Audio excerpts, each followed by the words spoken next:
जहां वज़ीर आज़म इमरान खान खिताब कर रहे हैं। Ladies and gentlemen, my motivation in politics was only one: poverty alleviation. I struggled for way back in almost 25 years ago. I entered politics because I felt that the best way to reduce poverty in our country would be to set up a welfare state. Before entering politics, I had built a cancer hospital in Pakistan, and the only reason to build the hospital was that poor people could not afford the very expensive cancer treatment. So therefore, the idea to have a cancer hospital where a poor person could go in and not worry about the expensive treatment. But during that time when I was building the hospital, I began to realize that in a country of right now 220 million people, the only way you can help the majority of the poor people is if you build a welfare state. And so that was the motivation. And today I must say, I had a very good conversation with the President because I realized that he also was motivated by poverty alleviation. And so the current problem in Pakistan which we face is food inflation. And so we were discussing how to bring down the prices of food items.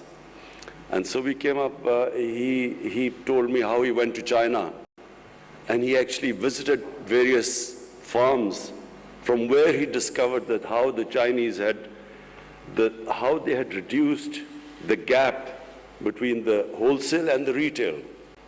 So previously, and in our country right now, what the farmers produce and what that produce is sold in the retail shops, there's a huge gap.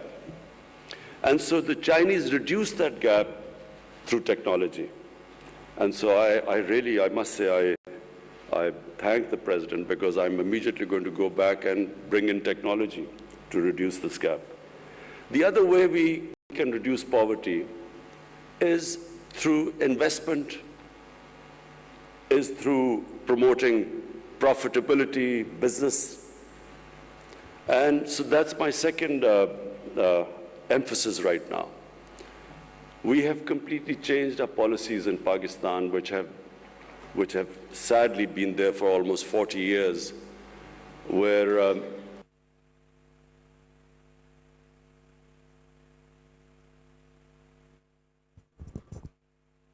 the whole government structure, the bureaucratic structure evolved such that it was an impediment in the way of investment and the business community. So this whole mindset we have been trying to change in the last 2 years and removing all the impediments, which translates into the expression ease of doing business. And we have really improved 28 spots. We've come down, our ease of doing business has improved according to the World Bank. And so the whole idea is that we generate wealth, and from that wealth we can then spend on the bottom half of our population and lift them up from poverty, which is actually what China did. And China, I must say, one thing I admire about them is that no country in human history has ever taken out almost 700 million people out of poverty in 30 to 35 years. It's never been done before. And so this is something which, your President and I had a long conversation. And of course, I've been emphasizing since we've come into power. So the reason behind backing our businesses, the business community and investment, is that if the final goal is to alleviate poverty, create wealth, alleviate poverty. The third thing you need to create wealth in any country is stability, is political stability, is having good relationship with your neighbors.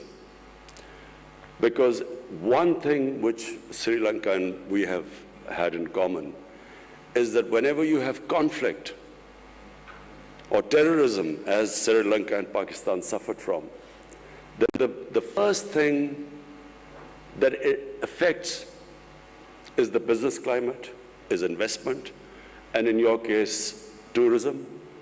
In Pakistan also, but our tourism, of course, is not as developed as in Sri Lanka, but tourism also gets affected, and of course, Sri Lanka has suffered from. So, immediately when I came into power, I approached our neighbor, India, explained to them, to Prime Minister Modi, that the way forward for the subcontinent is for us to resolve our differences through dialogue and then improve our trading relationship and diffuse the tension.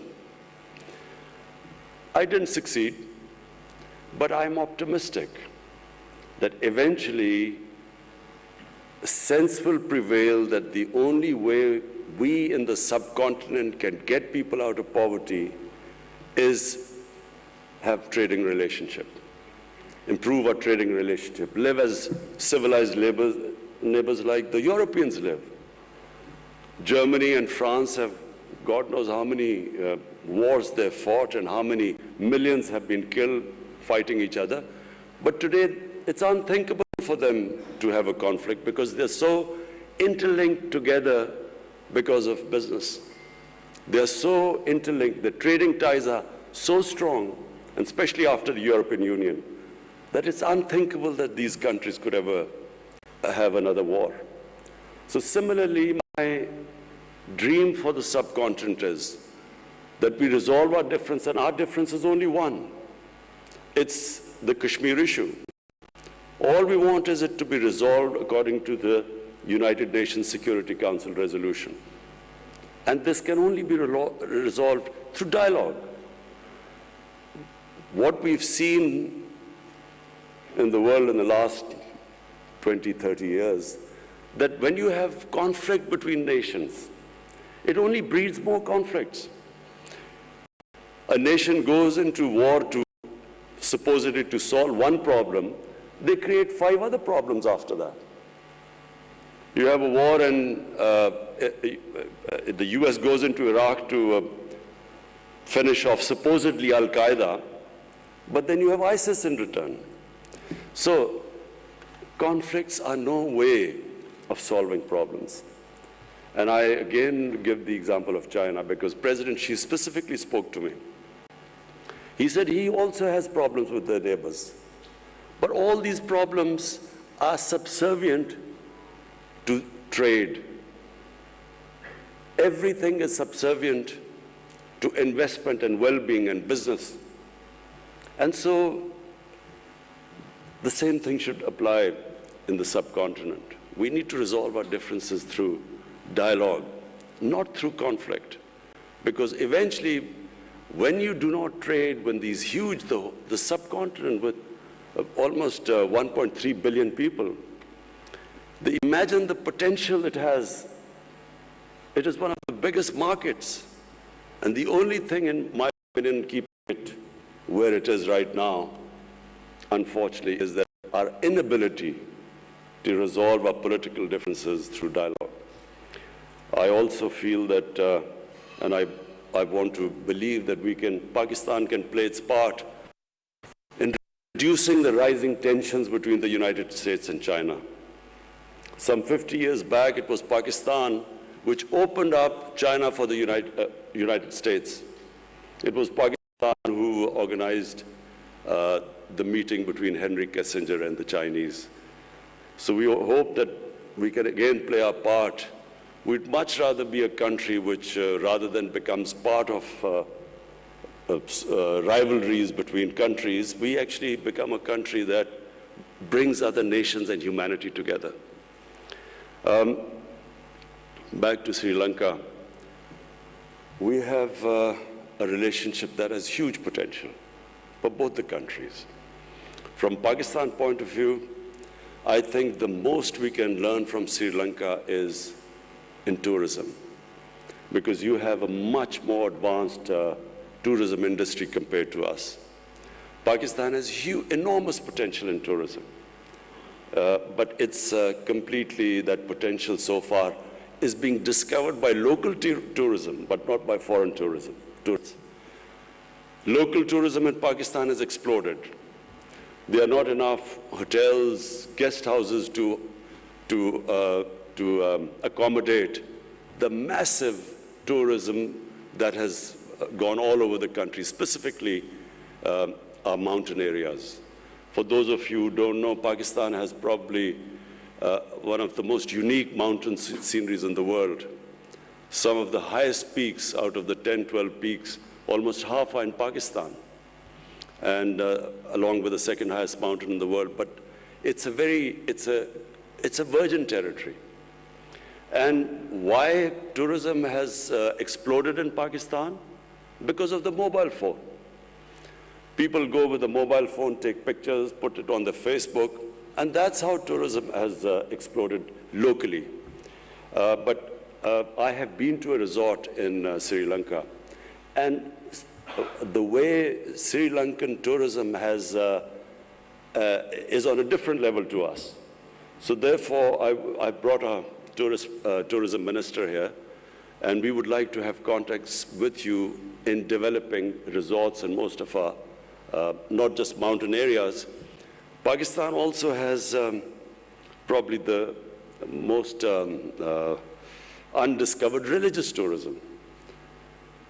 For people in Sri Lanka, what is of great interest is the Gandhara civilization, the Gandhara Buddhist civilization. North of Islamabad was the center of the Buddhist civilization. And we have discovered various new sites for Buddhist tourists to visit Pakistan. We had a group of South Korean monks coming in who now have shown great interest in a trail where we would make it for the Buddhist community to actually make a trail for them all over where they can visit various shrines. We just recently discovered a 40-feet sleeping Buddha in Pakistan, which is quite unique. So apart from mountain tourism and religious tourism, we have a coastline, which is where we can, of course, again learn from Sri Lanka, because you have quite advanced beach tourism. Finally,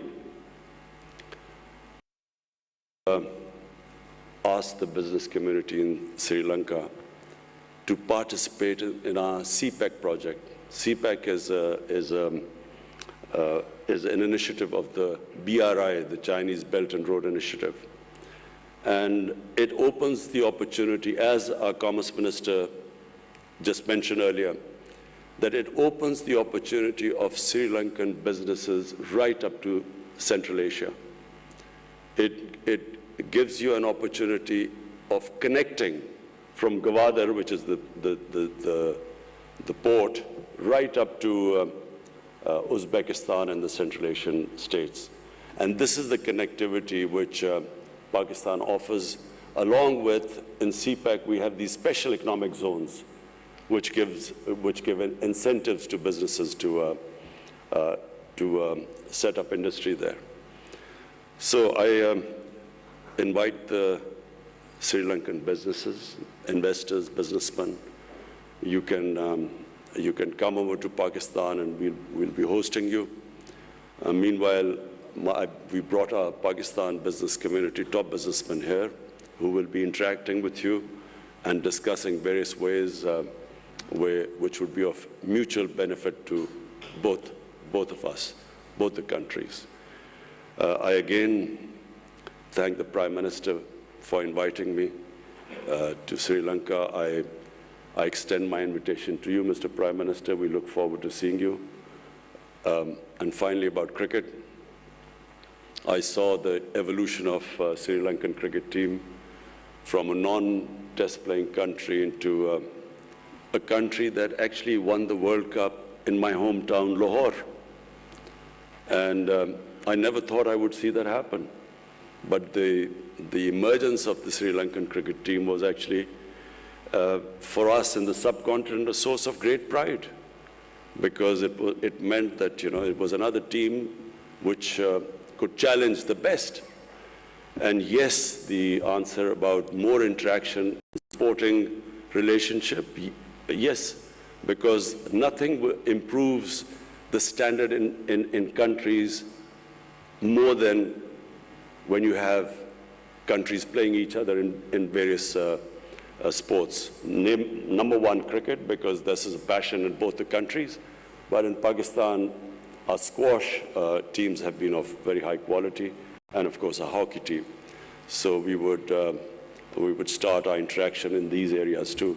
Later on, of course, I'm going to a sports event, so I'll talk more about it there later on. Again, thank you. I want to thank our Ministry of Commerce and our Foreign Office for organizing this event. वज़ीर-ए-आज़म इमरान खान दो रोज़ा दौरे पर श्रीलंका में मौजूद हैं। वज़ीर-ए-आज़म इमरान खान ने तिजारत और सरमायाकारी कॉन्फ्रेंस से खिताब किया। उन्होंने कहा कि